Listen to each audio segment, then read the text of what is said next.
EastEnders confirms Dennis Rickman isn't the father of Zoe's son after major hint. There were fresh twists in Zoe Slater's private investigator storyline during tonight's EastEnders episode, as she finally came face-to-face with the investigator. To her irritation, her mum Kat Moon joined the meeting and sat beside her. Kat still believes Dennis Rickman is the father of Zoe's twins, a claim she made publicly at the Vic during a heated argument with Sharon Watts. But viewers sensed Kat wasn't entirely convinced. Many fans speculated Kat had made up the story to get under Sharon's skin and to manipulate her into paying for the investigator, which, in the end, worked. Now that Sharon has left to help Vicky, Zoe has decided to handle things herself, even stealing cash from the Vic's till to fund it. Kat later confronted her, and the two ended up attending the meeting with the investigator together. Yet Zoe seemed strangely unwilling to share even the simplest details. "What was the date?" the investigator asked about the birth. "It was in the text I sent you," Zoe replied curtly. Kat interjected, "Save her the trouble and just tell her again." But Zoe snapped back, "I don't remember off the top of my head. Like I said, it's in the text." The investigator then explained that any photos or names of the hospital staff would help, but Zoe claimed she couldn't remember because she was in shock at the time. When it was mentioned that Zoe also had a baby girl, the investigator offered to find the death certificate. To Kat's surprise, Zoe quickly refused, saying, "I don't want you digging into that. Let her rest in peace." Even more suspiciously, Zoe told the investigator she wasn't certain who the father was, despite previously insisting to everyone in Walford that it was Dennis. So why would she hide that, if it were true?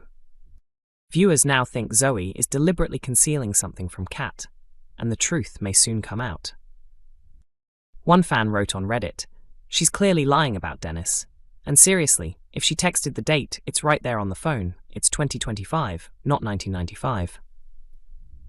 Another added, "Her avoiding saying the birth date in front of Kat proves she's lying about Dennis. The baby was probably born in late 2006, and Dennis died in December 2005. In the flashback episode, we learned Zoe gave birth in 2006, though the month wasn't revealed. Upcoming spoilers tease that Zoe will soon make another huge confession to Kat, something that gets blurted out at the Vic, leaving everyone stunned. Many fans believe the truth about the real father will finally come out, with growing theories pointing toward Anthony Trueman. One viewer posted on X, formerly Twitter, "Was Anthony even around when Zoe left last time? The only reason to keep his name in play is if he's the twins' real dad. She's definitely lying about Dennis."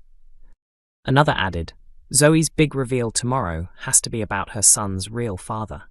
I'm betting it's Anthony Trueman. They've been hinting at it for ages." EastEnders fans figure out which Albert Square villain could be redeemed amid shocking Harry Mitchell storyline. EastEnders viewers believe they've uncovered which Walford villain may be headed for redemption, following another major twist involving Harry Mitchell. Harry, the son of Nicola and Teddy Mitchell, has been missing for 2 weeks, after crossing Ravi Gulati and his ruthless associate Oki. Trying to protect his friend Kojo Asare, Harry secretly planted cameras to expose their drug operation, but he was quickly discovered, kidnapped, and has since turned to drugs to cope with his ordeal. While Harry remains trapped, Oki has been busy manipulating those around him, even attempting to win over Gina Knight by falsely telling Harry that he and Gina were romantically involved. Earlier this week, Teddy confided in Billy Mitchell about his fears for Harry, while Oki pressured Harry into calling Kojo back to the drug ring. During Wednesday night's October 22nd episode, Teddy told Billy he was heading to Cardiff to search for his son, unaware that Harry is still being held captive in Walford. Meanwhile, Kojo visited the flat where Harry was still suffering from the effects of the drugs. Trying to calm him down, Oki offered Kojo some drugs as well, but Kojo secretly spat them out, clearly plotting a rescue attempt for his friend. Elsewhere, Ravi, completely unaware of Harry's situation, took a family trip after discovering that Joel Marshall had leaked explicit photos of his daughter, Avani Nandra Hart. Ravi has been struggling lately, torn between his criminal lifestyle and his desire to build a genuine relationship with Priya Nandrahat. Now, many EastEnders fans believe Ravi will step up and help save Harry, suggesting this could mark the beginning of his redemption arc. However, not everyone agrees that giving Ravi a heroic twist is the right move for the story. EastEnders star Gillian Wright shares emotional update on sister's health battle with cruel illness. EastEnders icon Gillian Wright has spoken candidly about her sister's ongoing health struggles and her gradual decline while fighting what she called a wicked disease. The 65-year-old actress, best known for portraying Zoe Slater on the BBC soap since 2004, has long been a fan favourite. Her powerful performances even earned her the Best Female Dramatic Performance Award at the 2019 British Soap Awards. It's been a turbulent few months for Jean on screen. Earlier this year, she discovered that her partner Harvey Monroe was having an affair with Kathy Beale.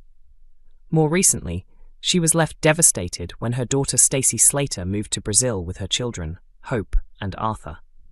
Jean never got the chance to say goodbye after suffering a panic attack while stuck on the tube. Adding to her worries, Jean is one of the few people, alongside Julie Bates, who knows that Nigel Bates was behind the car crash that injured Gina Knight and Jasmine. Away from EastEnders, Gillian joined Andy Collins on BBC Three Counties Radio on Wednesday, October 22nd, where she spoke about her latest project, knitting and selling handmade bags for charity. She explained that she began making the bags during her time performing in the West End as a way to relax between cues. Now she donates the proceeds to the MS Trust and the Multiple Sclerosis Society. I needed something to keep my hands busy while still being able to listen for my cue, so I started making these bags, she said. Gillian revealed that the cause is deeply personal to her, as her sister has secondary progressive multiple sclerosis, SPMS, a later stage of the condition where symptoms and disability steadily worsen. I've watched her decline. It's such a cruel illness, she shared. She's had secondary progressive MS for about 30 years. I've seen her go from being an actress and dancer to now using an electric wheelchair. She still teaches in the mornings, though. She's incredible. The idea to knit came while working with actor Matthew Cottle, known for Game On, Citizen Khan, and The Windsors. Matthew and I weren't on stage for the first half hour of the show, she said. When you multiply that by 8 shows a week, across 8 months, that's a lot of spare time. I even knit at the TV studios. There's always waiting around while they move sets or adjust cameras. It keeps me occupied. Gillian crafts each bag using large knitting needles and thick wool, later boiling the material to shrink it into its final shape. There's a blanket I made that took me a whole year. It's made up of hundreds of tiny crochet circles, she added. Some pieces take ages, but with chunky wool and big needles, you can make others pretty quickly.